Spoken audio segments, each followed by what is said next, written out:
भारत के सबसे बड़े मेले में शामिल श्रावणी मेला इस बार 4 जुलाई से शुरू हो रहा है। भागलपुर में इसको लेकर व्यापक तैयारियां चल रही हैं।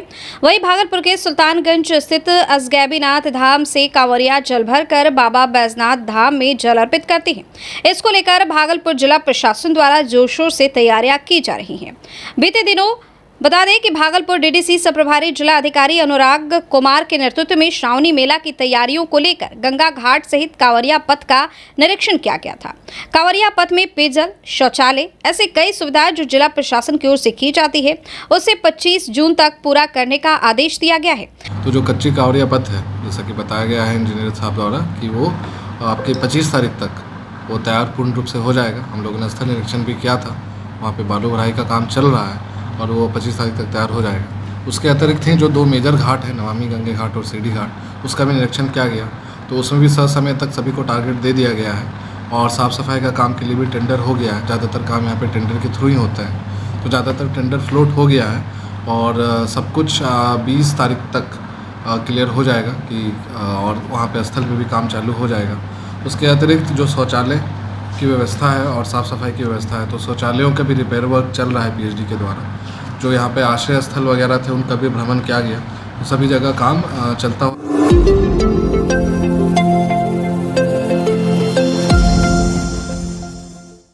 भागलपुर के 0 माइल स्थित रेशम भवन में एडीजी कमजोर वर्ग के तहत सभी केसों के बेहतर अनुसंधान के लिए 7 जिले से आई 50 महिला पुलिस पदाधिकारी के प्रशिक्षण के लिए 5 दिवसीय प्रशिक्षण कार्यशाला का आयोजन किया गया है। इस 5 दिवसीय प्रशिक्षण कार्यशाला का आज विधिवत उद्घाटन किया गया, जिसमें डीआईजी विवेकानंद समेत वरीय पुलिस अधीक्षक Anand Kumar, city DSP, ASP समेत कई पुलिस पदाधिकारी ने दीप प्रज्वलन कर कार्यक्रम का उद्घाटन किया। इस 5 दिवसीय प्रशिक्षण कार्यक्रम के तहत अब महिला पुलिस पदाधिकारी कई केसों में बारीकी से अनुसंधान करने का प्रशिक्षण लेंगी, जिससे कठिन से कठिन अनुसंधान भी सही तरीके से किया जा सकेगा। वहीं साइबर क्राइम बढ़ता जा रहा है, इसको लेकर भी साइबर के एक्सपर्ट अपनी बातों को सबों के बीच साझा करेंगे और कई बिंदुओं पर वार्ता करेंगे, जिससे अनुसंधान साफ सुथरा और जल्दी हो सके। वहीं डीआईजी विवेकानंद ने बताया कि भागलपुर के रेशम भवन में एडीजी कमजोर वर्ग के तहत 5 दिवसीय प्रशिक्षण कार्यशाला का आयोजन किया गया है, जिसमें 7 जिले से 50 महिला प्रतिभागी भाग ली हैं। इसमें महिला सुरक्षा से जुड़े सभी आयामों को डील किया जाएगा। इसमें कानून से संबंधित और कोर्ट से संबंधित बातें रहेंगी। इस प्रशिक्षण में अनुसंधान के समय किन छोटी से बड़ी बातों को ध्यान रखा जाएगा, उस पर प्रशिक्षणार्थियों को ध्यान आकृष्ट किया जाएगा। इन सभी विषयों के बताने वाले विशेषज्ञ आए हुए हैं और साइबर विशेषज्ञ भी हैं। उम्मीद है कि इस प्रशिक्षण से पुलिस विभाग को काफ़ी ज़्यादा फायदा मिलेगा और अनुसंधान में काफ़ी मदद भी मिलेगी। जो कानून से संबंधित बातें हैं, जो कोर्ट से संबंधित बातें हैं, अनुसंधानकर्ता को जो छोटी छोटी चीज़ें अनुसंधान के समय ध्यान रखना है, एफएसएल से जुड़े विशेषज्ञ हैं, ये सारी चीज़ें इसमें शामिल हैं और इसके विशेषज्ञ इसमें आएंगे। इसके अलावा साइबर विशेषज्ञ भी पटना से आ रहे हैं, तो जो इंटरनेट और ऑनलाइन प्लेटफॉर्म से भी जो दुरुपयोग करके कई सारी घटनाएं आज के दिन में हो रही हैं, तो उन सभी चीज़ों की जानकारी प्रतिभागियों को दी जाएगी और इससे उनकी दक्षता भी बढ़ेगी ताकि वो बेहतर अनुसंधान कर सकें।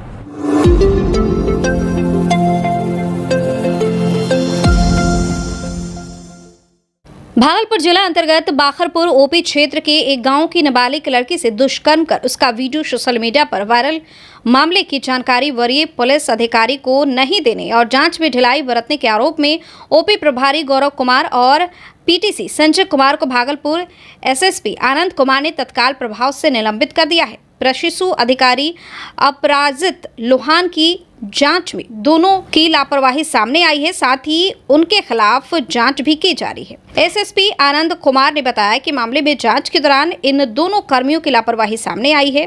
फिलहाल दोनों को निलंबित कर दिया गया है। इधर गठित एसआईटी ने 2 आरोपियों को गिरफ्तार कर लिया है, वहीं 2 आरोपियों की पुलिस तलाश कर रही है। रविवार की देर रात एसएसपी आनंद कुमार ने बताया कि शनिवार दोपहर करीब 3 बजे कहलगांव डीएसपी को नाबालिग लड़की से दुष्कर्म का वीडियो प्राप्त हुआ।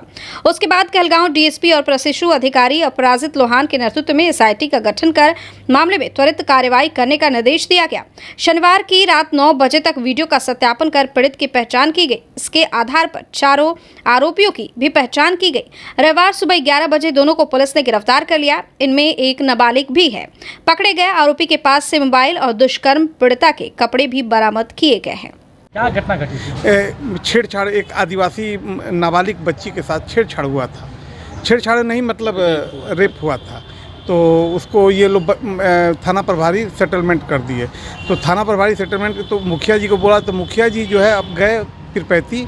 पूर्व मुखिया हमारा छोटा भाई, तो उस पिरपैती गया, इंस्पेक्टर साहब को बोला, इंस्पेक्टर साहब को दिखाया।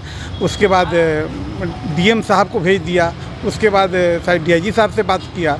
हाँ, तो उसके बाद शाम को घर जा रहा था 4 बजे, तो थाना प्रभारी को पता चल गया कि ये मामला चंदन तिवारी हाईलाइट कर दिया। बस वो रास्ते में मिलके संजय सिंह और थाना प्रभारी जो थे दोनों मिलके स्कॉर्पियो से आए और अचानक हमारे छोटा भाई मोटरसाइकिल से जा रहा था, पीछे से धक्का मारे, फेंका गया। उसके बाद निकाल के रड मारना शुरू कर दिए लोग।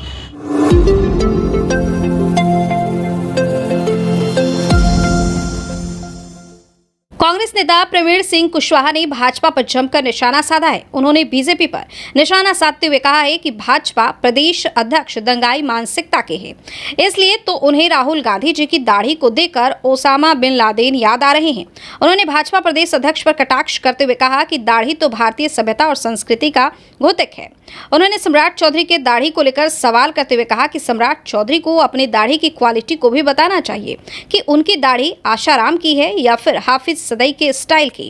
उन्होंने कहा कि दाढ़ी तो साधु संत भी रखते हैं। उन्होंने कहा कि भारत में तो सिख समुदाय में दाढ़ी रखने की परंपरा तो पुरानी और धार्मिक है। दाढ़ी को लेकर दिए गए बयान से सारे हिंदुस्तान के लोगों को जलील करने का काम किया गया है।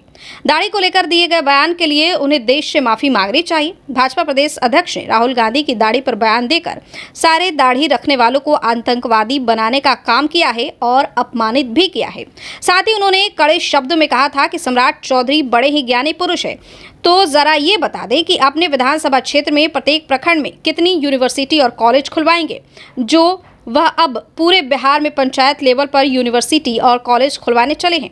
उन्होंने जोर देकर कहा कि सारा हिंदुस्तान जानता है कि भाजपा धर्म के नाम पर केवल लड़वाने का काम करती है और उस आग में अपनी रोटी भी सेकती है। मानसिकता के हैं भाजपा के प्रदेश अध्यक्ष, और इसीलिए उनको राहुल गांधी जी की दाढ़ी को देखकर ओसामा बिन लादेन याद आते हैं। सही है ना?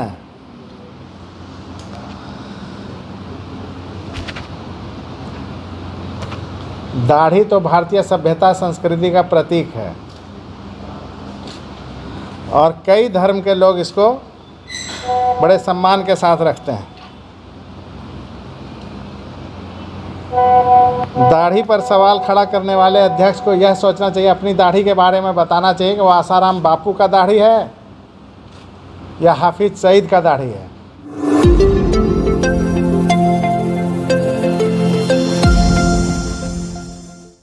बिहार राज्य प्राथमिक शिक्षक संघ गोप गुट के द्वारा अपनी 16 सूत्री मांगों को लेकर चरणबद्ध आंदोलन के पहले दिन आज जिला शिक्षा पदाधिकारी के कार्यालय के समक्ष धरना प्रदर्शन किया गया।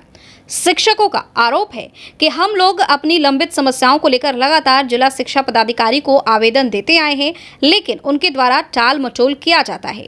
लेकिन शिक्षकों पर अकारण निलंबन की कार्रवाई करने में उनकी रफ्तार तेज हो जाती है, लेकिन शिक्षकों की मूलभूत समस्या जब उनके सामने रखी जाती है तब उसका निराकरण करने में वह सुस्त पड़ जाते हैं। शिक्षकों ने मध्याह्न भोजन के नाम पर शिक्षक पर किए जा रहे कार्रवाई और रिकवरी पर रोक लगाने की भी मांग की है।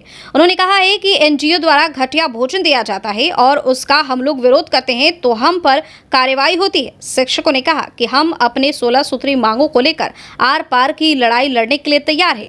धरना प्रदर्शन के बाद भी अगर जिला शिक्षा पदाधिकारी की कुंभकर्णी निद्रा नहीं टूटी, हमारी समस्याओं का समाधान नहीं हुआ तो 16 जून से इसी जगह पर शिक्षकों द्वारा आमरण अनशन दिया जाएगा। देखिए, शिक्षकों की काफ़ी लंबित समस्याएं लगातार संगठन द्वारा जिला शिक्षा पदाधिकारी भागलपुर के समक्ष उठाया गया, परंतु जिला शिक्षा पदाधिकारी द्वारा लगातार विभागीय नियम के प्रतिकूल टाल मटोल करते रहे। जब शिक्षकों पर अकारण निलंबन की कार्रवाई करनी हुई तो उनकी रफ्तार तेज हो जाती है और जब शिक्षकों की मूलभूत समस्या उनके पास रखी जाती है तो वे बिल्कुल सुस्त पड़ जाते हैं।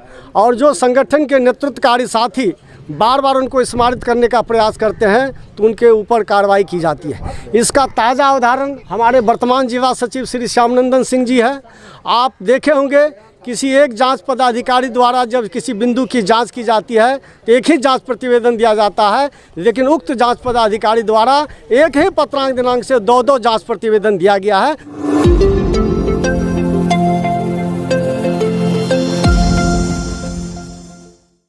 अखिल भारतीय विद्यार्थी परिषद के विभाग सह संयोजन कुणाल पांडे ने परीक्षा तिथि को स्थगित पर विरोध जताते हुए कहा कि जब छात्रों का कोई प्रतियोगी परीक्षा होता है तब विश्वविद्यालय किसी प्रकार का परीक्षा नोटिस में बदलाव नहीं करती है, लेकिन जब अपनी खामियां होती हैं तो बिना कारण बताए अगले आदेश तक परीक्षा को बढ़ा दिया जाता है, जिसका विद्यार्थी परिषद पूर्ण रूप से विरोध करती है। आज विश्वविद्यालय के नीतियों से सिर्फ छात्र ही नहीं शिक्षक भी लगातार धरना प्रदर्शन कर रहे हैं, लेकिन उसको सुनने वाला विश्वविद्यालय में कोई नहीं है।